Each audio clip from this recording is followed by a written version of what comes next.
श्री राधा कृष्ण पादान सहितं ललिता श्री विशाखान्वितांश्च धाम सुरतो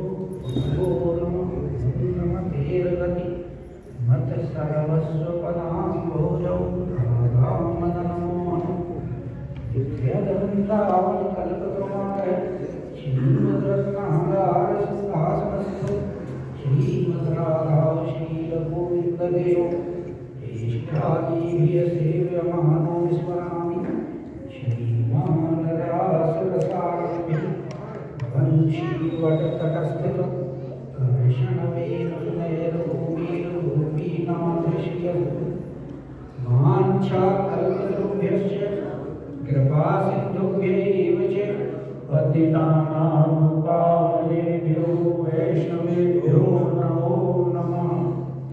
भक्तिमद्भगवन्तयो चतुर्नाम बपुहे जिनके बंधन किए नासद विहनि संतन यह निर्णयो मत पुराण इतिहास बजले को सुगढ़ हरि राम सिया पति राम जय राम मेरे प्रभु राम जय जय राम करो कल्याण प्राण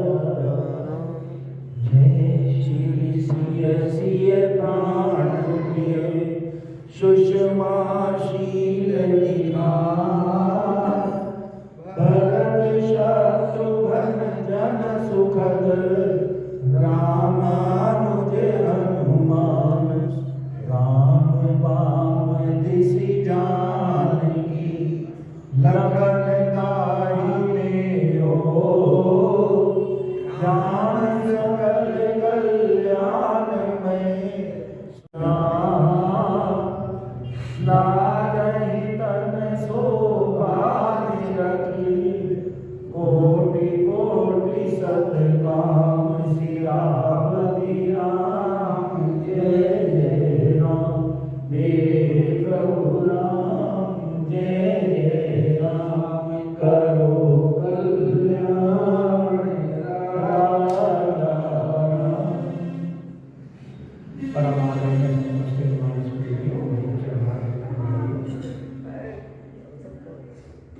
बालकांड के अंतर्गत आप मनु शत्रुपा की तपस्या का प्रकरण सुन रही हो।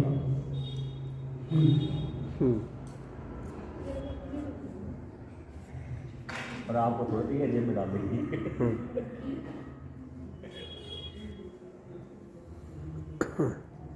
मतलब कथा मुंह में देते हैं सुंदरकांड में।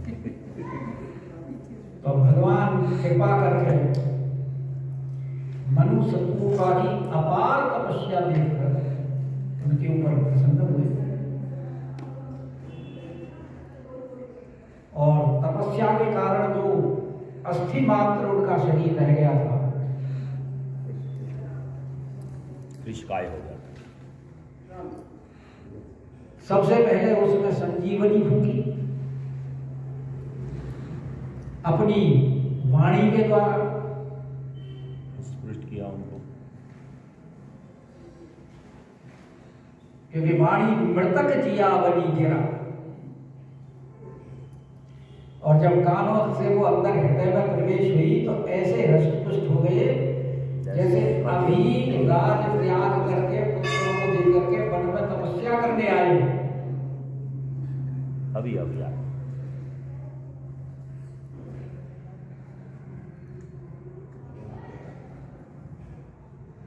तो मनु शत्रुपा को विश्वास हो गया कि हाँ अब हमारे ऊपर परम पिता प्रसन्न है, क्योंकि प्रमाण दे दिया ना भगवान ने अपनी वाणी के द्वारा। अब तक तो वो विधि हरि हर प्रकट होते थे आकर के बार बार कहते थे मांग लो कुछ, और भगवान ने तो बिना मांगे ही और सब कुछ दे दिया। तो यहाँ भगवान हमारे ऊपर प्रसन्न थे, इसलिए उनका शरीर पुलकायमान हो गया और दंडवत प्रणाम करते हुए उस वाणी को और उनकी व्यापक विरज अज अकल अनीय अभेद सो की देह धर होई न, वो देह धारण नहीं करता।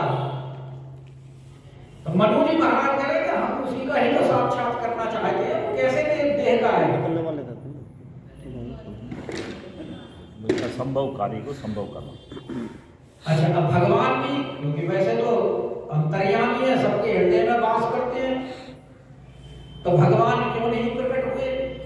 बोले जब तक भक्त अपने मुखारविंद से नहीं कहे कि हम किस स्वरूप का दर्शन करना चाहते हैं, तब तक भगवान क्यों प्रकट हो?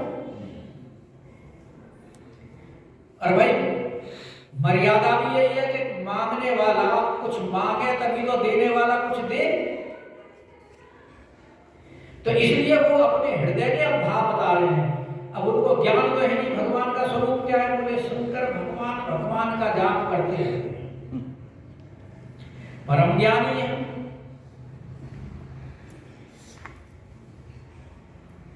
क्योंकि त्रिभुवन के गुरु है, तुम त्रिभुवन गुरु वेद बखान,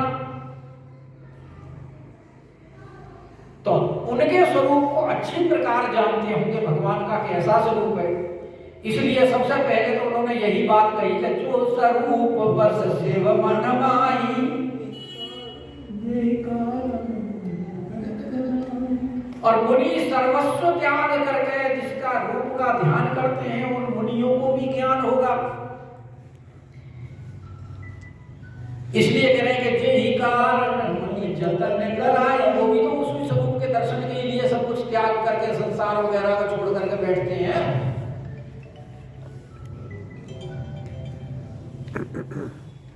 फिर उन्होंने तीसरा अपना भाव व्यक्त किया कि जो भुसुंड मन मानस हंसा, कि काकभुसुंड जी जिस सत्पाल स्वरूप का ध्यान करते हैं, क्योंकि बाल स्वरूप भगवान का सबसे सुंदर और लुभावना। और वैसे भी आप देखो ना, बच्चे तो सबके बड़े प्यारे लगते हैं,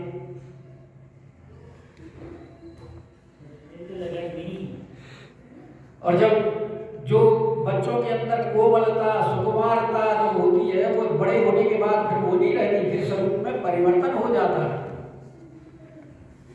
एक भगवान ही है जो उनकी सुकुमारता हमेशा बनी रहती है।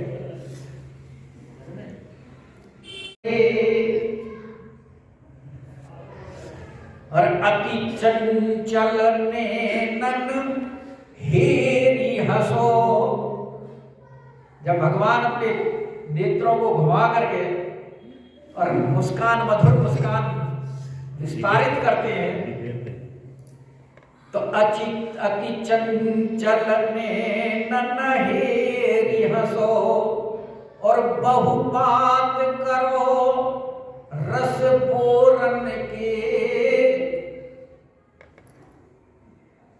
जो पे नंद लला तुम होते लड़ी, तो गरे कट जाए करो रन के। तो ऐसे सुकुमार भगवान हैं, इसलिए करेंगे जो भुसुंड मन मानस हंसा। और वेद तो भगवान के दोनों स्वरूपों का ही वर्णन करते हैं, सगुण का भी और निर्गुण का भी, कि सगुण अगुण जय निगम प्रशंसा, देख रही हम सो। हमारी बस यही कामना है, इन आंखों से देखें कि हम आपके उस रूप को अपने नेत्रों के द्वारा देखना चाहते हैं। मतलब आप साक्षात हमारे सामने प्रकट होइए। वरदान मांगना भी सबको नहीं आता। आपने बहुत सारी कथाएं सुनी होंगी इस संबंध में, गोयल साहब भी सुनाया करते थे कि माता जी ने तपस्या की, भगवान प्रकट हुए। बोलो माता क्या चाहेंगे? बोले घर पूछ के बताओ। तो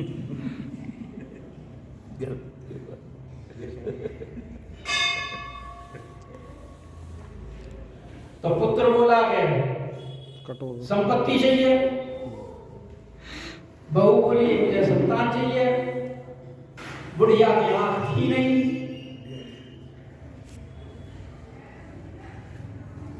तो उसने कहा कि ये तो सबको अलग अलग चाहिए, क्या करना चाहिए? तो उन्होंने एक ही वरदान दिया, वरदान एक ही मिलेगा भगवान को। दो नहीं मिलेगा भैया, एक ही मिलेगा। तो उसने वरदान मांगा भगवान से कि मैं अपने पोते को सोने के कटोरे में दूध पीता हुआ देखना चाहती। तीनों वरदान आ गए। अब देखना चाहती तो आगे और सोने के कटोरे में पिया। ये ना सुंदर रहेगी ना राजा रखेगा वो पति ने वरदान मांगा तो वो सूर्य हो गई। अब फिर राजा ने भगा दिया वो हांडे को उड़ उड़ करती हुई। अब पुत्र ने देखा कि हमारी माँ की तो ऐसी दुर्गति हो रही है, तो भगवान से बोला भगवान जैसी थी वैसी बना दो। वहीं के वहीं आ गए। तो भाई वरदान मांगना सबको नहीं आता। तीनों वरदान बेकार हो गए और वहीं के वहीं रहे। तो इसलिए वो कह रहे हैं कि देखहि हम स्वरूप भरि लोचन, क्या हम नेत्रों से आपके उस स्वरूप का दर्शन करना चाहते हैं। ऐसा ना हो कि हमें भगा दो और आप ध्यान में ही हमें प्रकट होकर कर चले जाओ। कृपा करो, क्योंकि भगवान के दर्शन भगवान की कृपा के बिना नहीं होते, साधन से नहीं होते। भगवान साधन लब्ध नहीं है, साधन करना तो अवश्य पड़ता है, क्योंकि साधन बिना साध्य वस्तु के हो नहीं पाए। मंगला में बयान आता है, जैसा रामचरितमानस की चौपाई है ऐसे ही बंगला में भी बयान है। तो उसमें भी यही कहा है कि साधन के बिना साध्य वस्तु प्राप्त नहीं होती, लेकिन भगवान ऐसी वस्तु है कि वो साधन करने से प्राप्त नहीं होते। हाँ, साधन करते करते भगवान अगर आपके ऊपर प्रसन्न हो गए, तब भगवान आपके ऊपर कृपा करके आपको जो आप चाहें वो प्रदान कर सकते। इसलिए भगवान को साधन साध्य नहीं, कृपा साध्य कहा गया। भगवान क्या है? कृपा साध्य। इसलिए यहां ये भी करें कि कृपा करहु, आप हमारे ऊपर कृपा करके हमें दर्शन दीजिए, क्योंकि हमारी तो सामर्थ्य नहीं है हम आपके दर्शन कर सकें। और साथ में कह रहे हैं क्योंकि हम आपके शरणागत हैं, प्रणता रति मोचन, जो आपकी शरण में आ जाता है आपके उसके दुखों को दूर करते हैं। चलिए ये कि तो कितनी सुंदर भाषा में बात कर रही है दोनों मनुष्य रूपा कि जो अनाथ हित हम परने, ये है ना वो प्रसन्न हो। और फिर पुलक प्रफुल्लित गाते हैं और दंडवत करते हुए उनकी अवस्था क्या है कि प्रेम न हृदय समा। और भगवान तो भाई प्रेम के भूखे, राम ही केवल प्रेम जान ले जो जान निहारा। तो इसलिए भगवान को भी दंपति वचन परम प्रिय लागे, क्योंकि प्रेम से उन्होंने स्तुति की तो भगवान भी उनके प्रेम के ऊपर मुग्ध हो गए। और मृदुल विनीत प्रेम रस पागे, क्योंकि बड़े सुंदर भाषा में बड़े प्रेम के साथ मीठी मीठी मधुर भाषा में जब भगवान की स्तुति की तो भगवान क्या है कि भगत वचन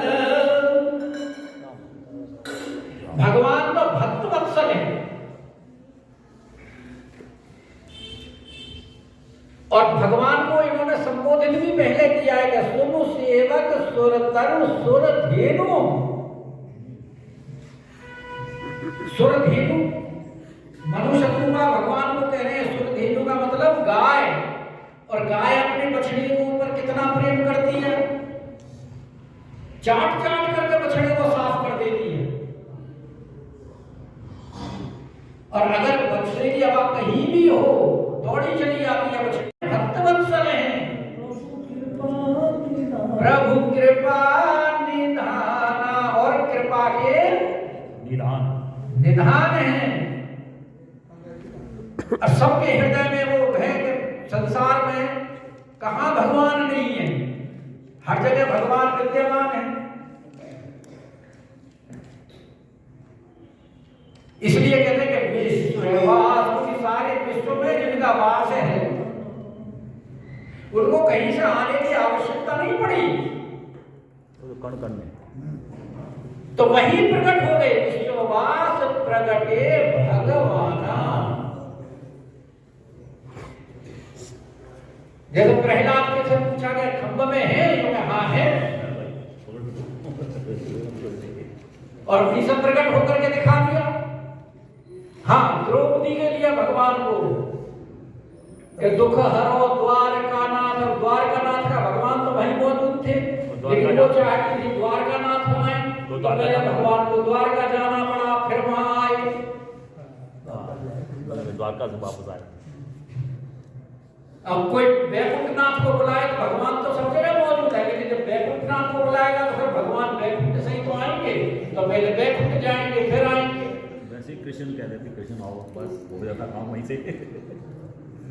भगवान तो सब जगह मौजूद है, लेकिन वहां बस इसीलिए कह रहे हैं द्रौपदी हमें बस एक ही कष्ट हुआ, एक तो हम थोड़े विलंब से आए क्योंकि आपने हमें द्वारकानाथ को होकर के पुकारा, और दूसरा एक कष्ट ये है कि हम इस दुष्टों को दंड नहीं दे सकते जिन्होंने तुम्हारा वस्त्र हरण किया। और फिर उनके दंड देने के लिए भगवान कृष्ण ने सारी युक्तियां की, और महाभारत के युद्ध में बोले अगर यहां हम इन दंड को देंगे तो ये ही ये मारे जाएंगे, इनके सहायक तो रह जाएंगे। और ये हम चाहते हैं कि एक बार ही रोग की जड़ खत्म कर दी जाए, जो बाद में रोग उत्पन्न ना हो। तो इसलिए महाभारत में उनके जितने सारे सहायक थे 11 अक्षौहिणी सेना के रूप में सबका नाश करा। तो यहां भगवान को कहीं आने की आवश्यकता नहीं पड़ी कि विश्ववास प्रगटे भगवान। अब भगवान प्रकट तो हो गए, कैसे हैं? अब भगवान हैं कैसे? तो मन नहीं हुआ नीले कमल के साथ। नीला कमल वैसे तो बड़ा सुंदर होता है, इसलिए नीलमणि का नीली मणि। तो फिर भगवान को नीलमणि कहा।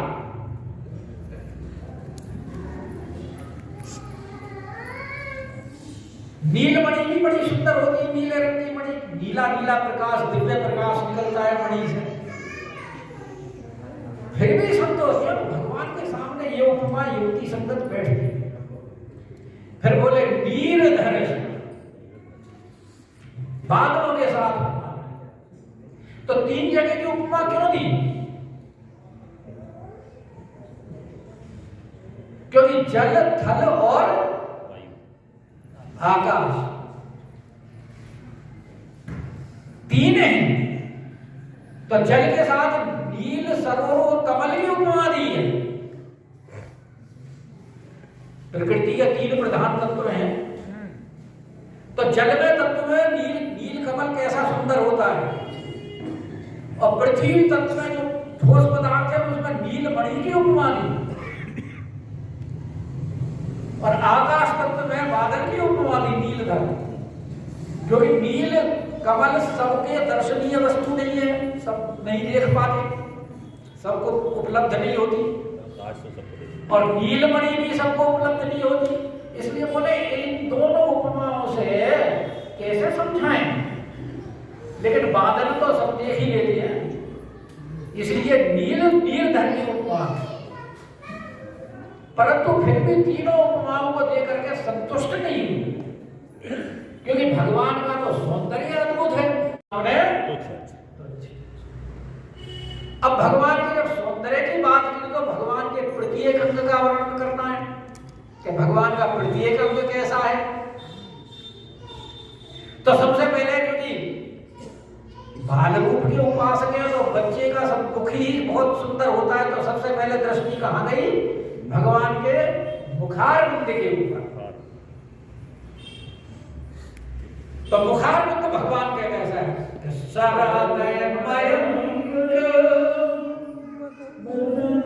बदन छवि सीवा,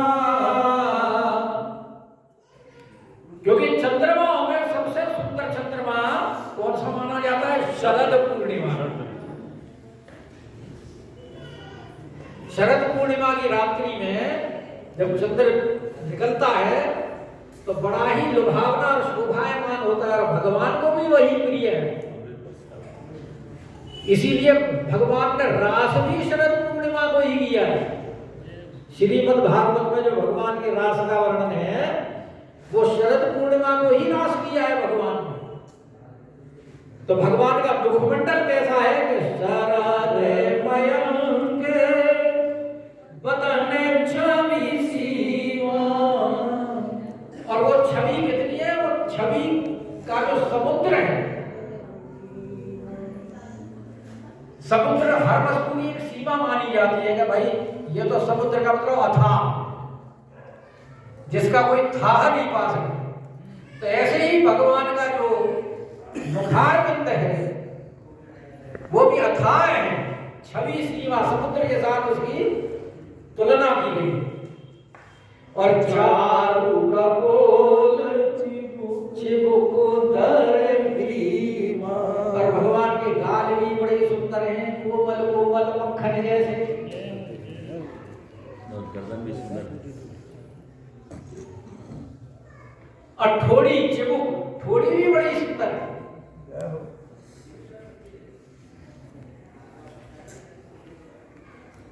चारु कपोल चिबुकुदर ग्रीवा, और गला कैसा है भगवान का? शंख के समान, त्रिवल्ली रूप।